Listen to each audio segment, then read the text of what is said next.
This is Sanya, a historical neighborhood of Tokyo. Why are officials trying to erase the name Sanya off of all official maps?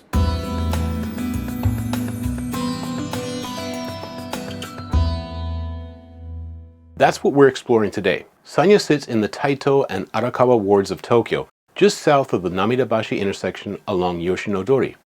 This is an area with a complex and often overlooked past. Sanya's history dates back to the Edo period, where it was a designated area where the Barakumin could live. Who are the Barakumin? They are Japanese outcasts. Butchers, tanners, and leather workers. Back in Edo times, jobs that involved working with leather or meat were deemed impure by Buddhist authorities. And where does the city hide the undesirables? Like anywhere else in the world, the outcasts were only allowed to live in the most undesirable locations.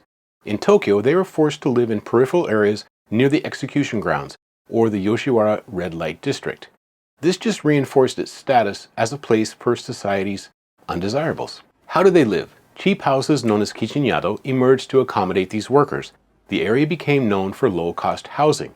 All you got for your money was a place to sleep. No meals were served, and you had to share a room with other people. After World War II, during Japan's rapid reconstruction, Sanya became a hub for the day laborers who built Tokyo into the megalopolis it is today. Men from across the country flocked to the area to work in construction and manufacturing. They worked on iconic projects like Tokyo Tower, the 1964 Olympic facilities, and the Metropolitan Expressway. These laborers lived in temporary lodging houses, paying daily for small rooms and shared facilities. Without an official full-time job, they were unable to rent an apartment, so they ended up in Sanya. Their work situation was precarious. They didn't enjoy the protections of white-collar workers like contracts, health insurance, or unemployment benefits. Many were exploited by subcontractors and the Yakuza, who controlled labor markets and extorted workers. As soon as the job was done, they were unemployed. Many times they didn't receive their last paycheck. These conditions contributed to poverty, violence, and unrest. Sanya also became the last stop for the homeless, mostly elderly men. Yes, there are homeless people in Japan. If you watch a travel video about Tokyo, you'll see shiny skyscrapers, upscale shopping malls, and Michelin star restaurants.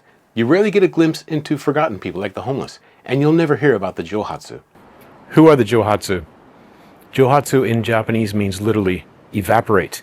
These are people who have completely disappeared from society, completely gone off the grid. They can abandon their homes, their jobs, and their families. They might change their name and even change their appearance. Why would somebody want to disappear without a trace? There are several reasons. Depression, addiction, getting caught in an illicit relationship. Sometimes it's the only way to escape a toxic relationship, gambling debt, a stalker, or even a difficult family situation. Let me be clear that the topic of Johatsu is taboo in Japan.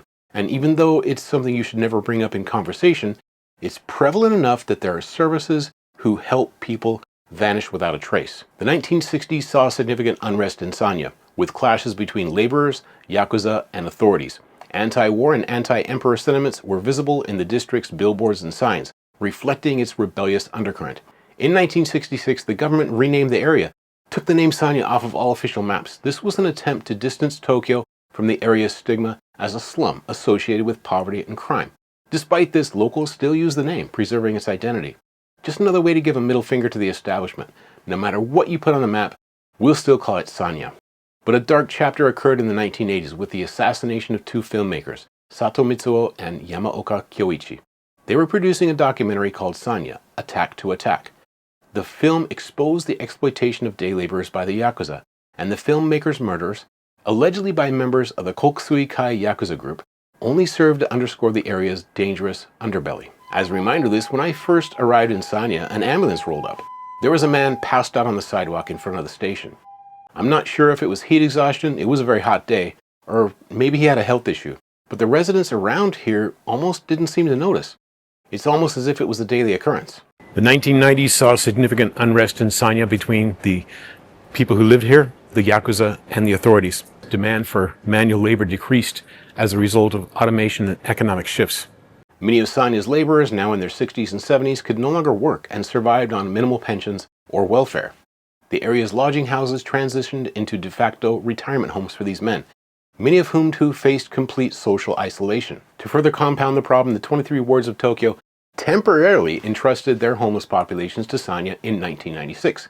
This just added to the concentration of poverty and homelessness. This policy left many without stable housing, and by 2008, It was estimated there were about 25,000 people living here, including 1,300 homeless individuals, mostly elderly men. Sanya's reputation as the Skid Row of Tokyo persisted, with scenes of public drinking, rough sleeping conditions, and visible poverty contrasting sharply with the city's sleek, modern image. However, the area is cleaner and less violent than slums in other cities, and its residents could be described as friendly, fostering a tight-knit community. Nonprofits like Yui Associates, link in the description, led by Magokuro Yoshihara, emerged to support the homeless and elderly through initiatives like Sanya Cafe. It opened in 2018. Their mission is to promote community integration with affordable meals and trash collection programs. I showed up a little bit too late. They were already closed. Recently, Sanya has seen a lot of changes due to tourism and gentrification. As Tokyo's real estate market boomed, new apartments and budget hotels catering to foreign backpackers began replacing old lodging houses.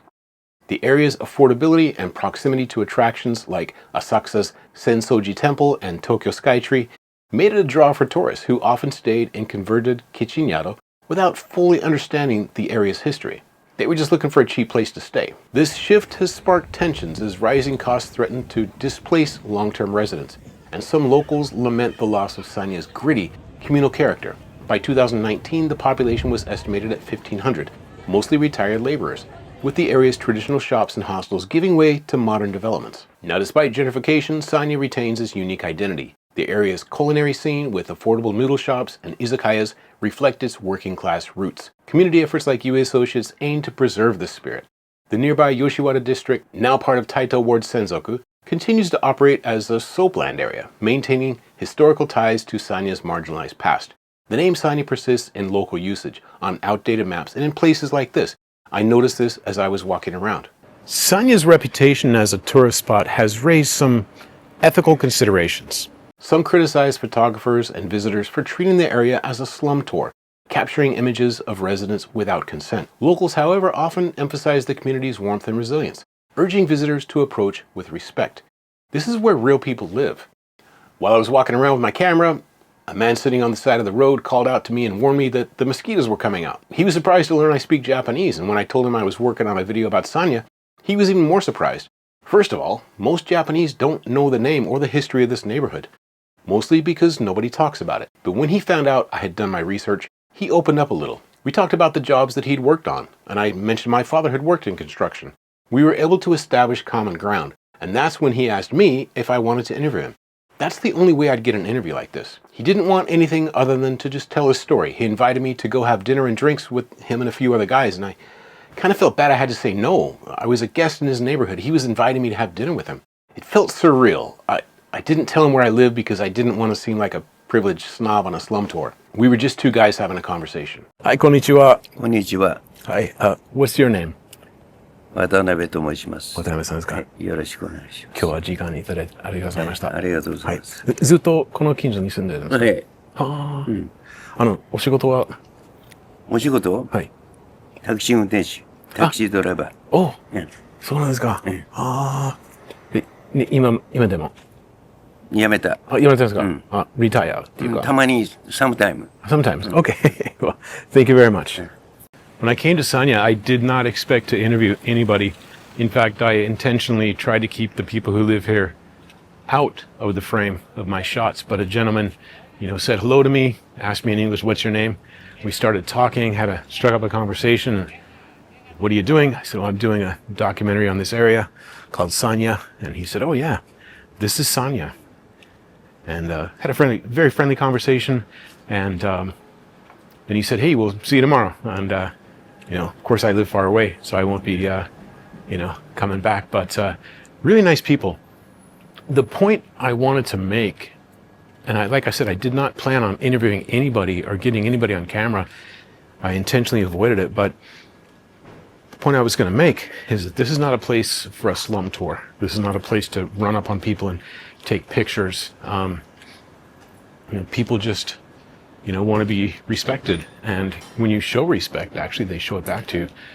It's it was quite interesting. I asked him, how do you live? And he says, well, when I need work, I go to a magazine called Town Work, find a job, make some money, and then he's done several different jobs, worked on several different projects around Tokyo, and just an all-around nice guy.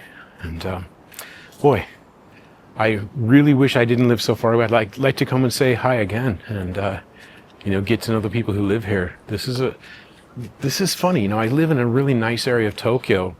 A lot of wealthy people. You see Ferraris and Bentleys every day. On the way home from the gym, I see a McLaren dealership, and people are friendly. People are nice, and I have a job that I love, and the people are friendly and nice there. But when there's no pretense, it's really interesting just to sit down and talk to somebody and, have a drink with them,